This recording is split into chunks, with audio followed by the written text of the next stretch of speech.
Yeah, and this is something that I didn't really understand until recently myself, till I heard someone talking about it. There's a difference between riots, looting, and protests, right? Like protests are typically peaceful, cops are around, people are marching signs, that type of thing. Um, Riots are people are fed up that they don't own the community, or that they don't have, like in our community, only 16.4% of the people here own the community. So the residents are, it's 87% African American. Only 16% of the community is owned by African Americans. So you think about that, like we don't own any of the community. So when people riot, it's not they're tearing up their own community. They don't own it in the first place. So they're like, why? Like we just tired, you know. Looting is people who just want to steal some Jordans, right? And some of that is neighbors because of poverty and getting a chance to come up. Like you think about, you hit one of the sports stores. Our assistant director was saying he's seen some guys getting on the bus with a bag of, you know, boxes of shoes, which is stupid in broad daylight, but that's a whole nother story. But he had all of these shoes, and you think about what that means. Like they could flip those shoes and pay rent, or, you know, do whatever they want to do with the money.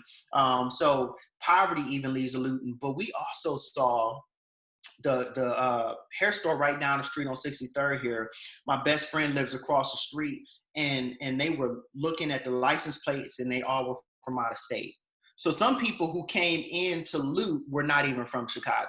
And that's what we've seen in a lot of situations. It kind of mirrors the 1919 riots, like the same exact storyline. But yeah, I think some things that that, you know, if you're not from this community or haven't experienced bridge builders, to understand what these situations is, those three different components and why they happen. But then also that this is due to systematic failure, right? Like we have a broken system.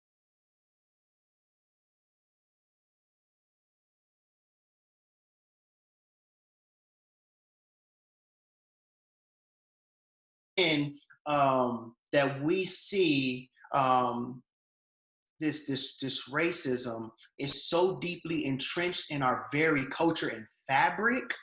The last one, I think, and these are just a few, like there's so many, is housing practices. Over $4 billion was stolen from the Black community in Chicago alone.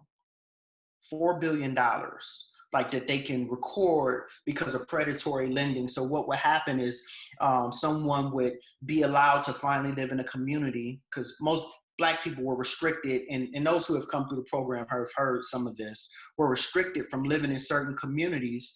And when they were finally, laws were changed and they were given the opportunity, banks would lend them a house, where they would sell them a house, but they couldn't afford. There's different types of loans. There's the FHA, which you only pay 3%.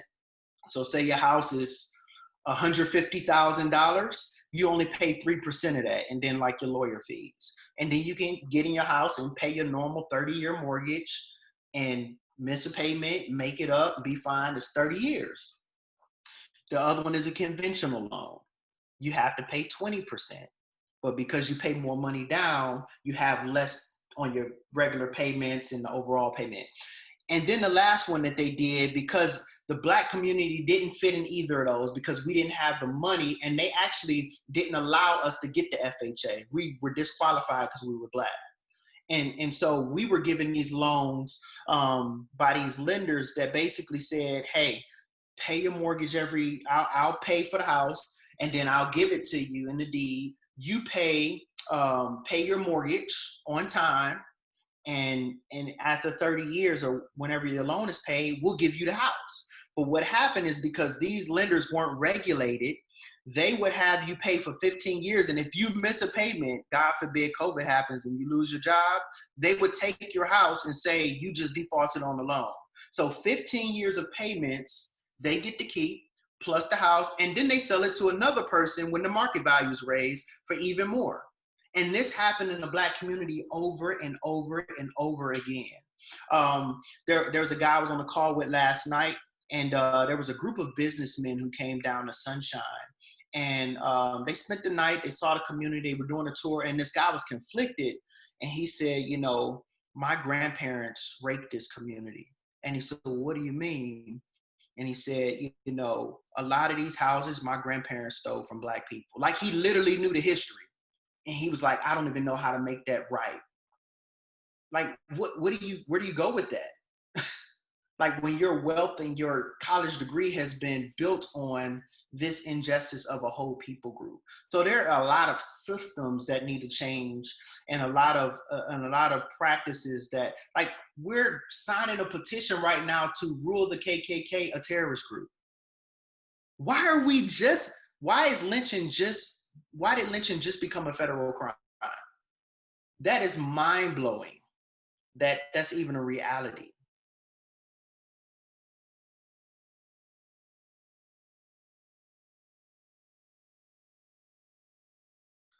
This is going to take a lifetime, because this is centuries of things that were built up. And one thing I think that we need to start with is really being educated on the history and why things are the way they are and why they're problematic. Because when one does their research and learns history, we won't repeat it. But then also, you begin to have a footworking, like a ground to stand on, to say, this is what happened before. And so we see the trends of what's happening again, and we're not going to let that happen. But also, I think with the learning, really being steadfast. I was very transparent with our executive director on the line last night. Because even we're feeling the tensions of it, even as a staff, because we're a Black and white staff. We've always typically been split 50-50, but there's some reality that we have things to deal with, even as an organization, just in general, because of just the makeup of our country. But I was telling him, I feel like a lot of my white brothers and sisters, they're not built for this battle that we're about to step onto. And I hated saying it with all my heart. It's crazy to think about, but a lot of white Christians have had the privilege to kind of disengage from this conversation or these angst when it gets uncomfortable. And it's going to get a lot more uncomfortable before it gets better. Like, there will be people that you will meet who are Christians of color in the church who might say some things that upset you or hurt your feelings, but you got to understand there's generations of baggage built up that led to that. And so it may not even be directly because of you personally, but it's because of the baggage and the brokenness that's there. Will you retreat when your feelings get hurt? Will you retreat when it doesn't go as planned, when it doesn't line up like the lights do with Christmas service, when it's when it means fronting the demons?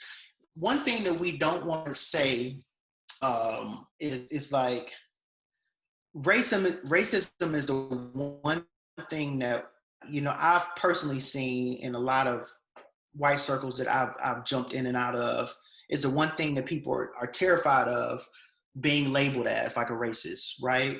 But you don't have to overtly say racist jokes to do racist things, or to be considered, a person practicing in racism. Excuse me. But it's almost like the white church avoids racism in a way that it's like unnatural. Like, we'll say, it'll be said like, hey, I'm recovering from pornography, or I have a struggle with pornography, or I was a cheater, or I was a killer, or I was this, or I was that. We'll name every sin in the book, say we're depraved, 5 points of Calvinism, all of that. But if you say racist, we don't do that. We're not that depraved. And it's almost like that's not even a reality. And it's like, but we're all sinners. We all have a propensity to be racist or to be prejudiced, every one of us. And so there's this situation where we have to understand that even the best of people have the propensity to commit any sin. That's what total depravity means. And so if we won't acknowledge the sin that we see, or we have seen, or that we've benefited from, then there's no way to move forward. And so understanding that this is going to be a long, steadfast journey of dismantling and breaking things up, there are more um, um, white Christians that I knew on my timeline who posted about protests and Blue Lives Matter than there were about George Floyd's murder. And I sat and watched that video for the first time last week.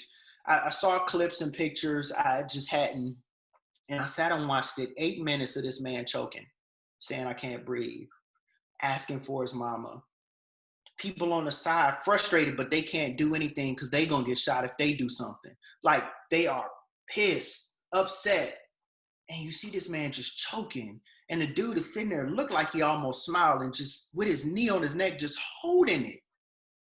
There are more people who were outraged about the cops being cussed out or people protesting or rioting and tearing up a Target than there were about this man being choked for 8 minutes.